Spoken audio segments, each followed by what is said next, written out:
T minus 15 seconds. T minus 10, 9, 8, 7, 6, 5, 4, 3, 2, 1. Ignition. And liftoff of the Falcon 9. Go SpaceX, go Bandwagon-2.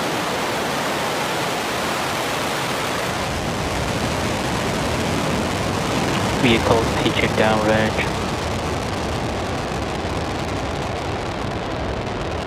Stage 1 propulsion is nominal.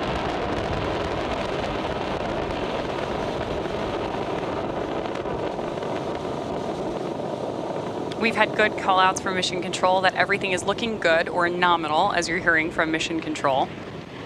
And these nighttime views, of course, mean that we are about about 40 seconds into the launch of our Bandwagon-2. Power and telemetry are nominal. Confirmation there that power and telemetry are both looking good. And we are currently throttling down the rocket to prepare for max Q, the point of maximum. Supersonic. With that call out, we know that Falcon 9 is moving faster than the speed of sound. And again, max Q is our next major milestone here.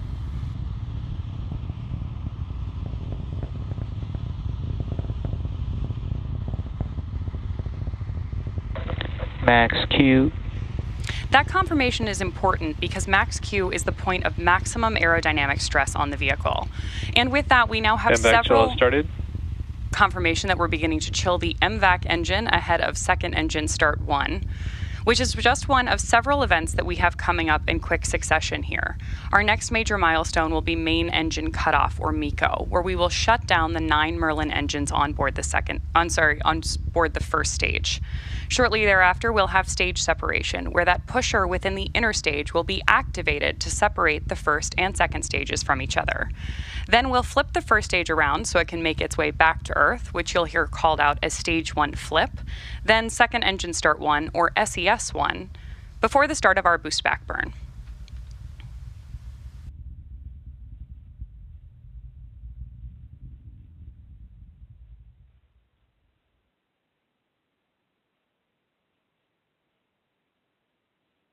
Main engine cutoff. There's confirmation of Stage MECO separation confirmed. and stage separation, with great views on your screen right there. MVAC ignition. Stage 1 back startup. And there we had confirmation that we have lit our MVAC engine on board the second stage, and you've got great views on your screen right now of the boost back burn for our first stage booster.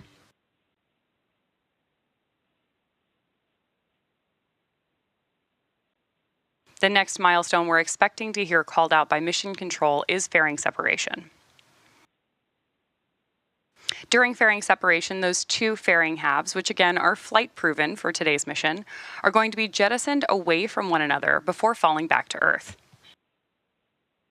SpaceX will attempt to recover those fairing halves again tonight. Reusability is key to lowering the cost of access to space, which is critical to enable Fairing separation confirmed. Future scientific research. And with that, we do have fairing separation confirmed.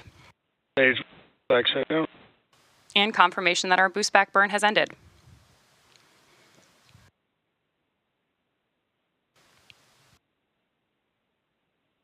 Now that our boost back burn is complete, Falcon 9 has 2 more burns in order to land its first stage booster. Our next major milestone is the entry burn on our first stage, which is scheduled to occur at about T plus 6 minutes and 32 seconds. The entry burn is the first of those 2 burns ahead of landing, and it's effectively pumping the brakes on board the first stage. We need to slow the rocket down before it hits the denser parts of the Earth's atmosphere. Without this burn, we'd be only using the atmospheric drag to slow down Falcon 9, which would add a lot of extra stress on the rocket. So instead, a single Merlin 1D engine relights for the entry burn. The entry burn is pretty quick, and we're expecting it to last about 20 seconds today.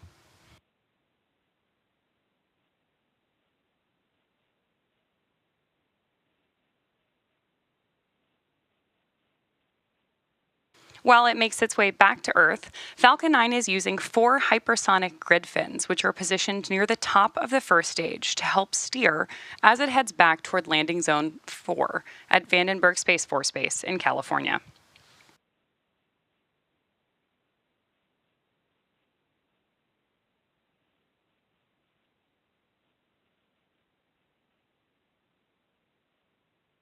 And as I mentioned earlier, this is the 21st flight of this first stage booster, which has previously launched NROL 87, NROL 85, Sarah 1, SWOT, Transporter 8, Transporter 9, NROL 146, and 13 Starlink missions.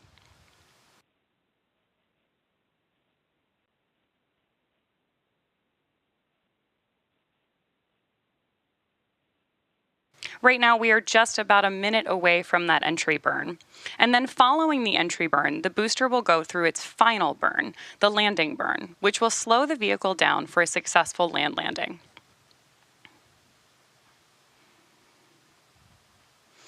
Just in case you've never joined us for a land landing before, hopefully tonight you'll have a good view of our landing legs. That's what Falcon 9 uses to touch down either on the landing zone or the drone ship. Those 4 landing legs are made of carbon fiber with aluminum honeycomb and placed symmetrically around the base of the rocket. We should see them deployed just prior to landing.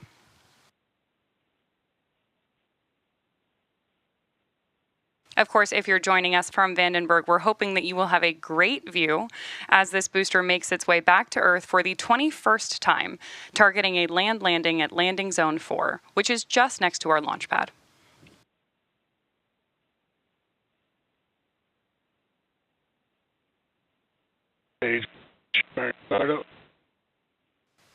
There's confirmation that this burn has begun.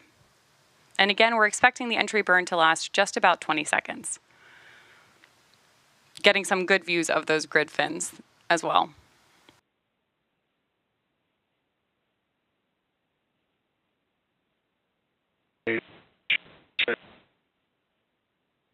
And confirmation of shutdown.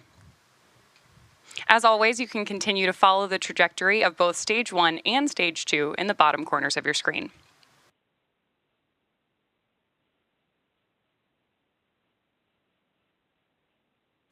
Some views of the California coast coming in behind those grid fins on your screen at the moment. Fun fact, today's launch is the first launch of winter here in the Northern Hemisphere, as the winter solstice was just about 2 hours ago at 1:21 a.m. Pacific time. Stage 1, FTS is saved.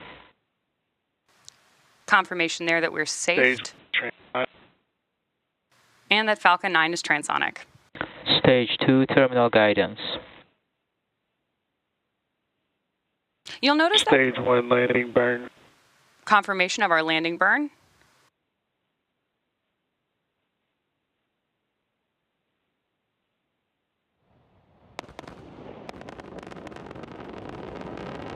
Stage 2 FTS is saved.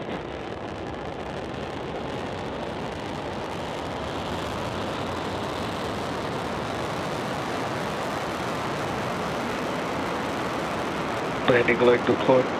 Impact shutdown.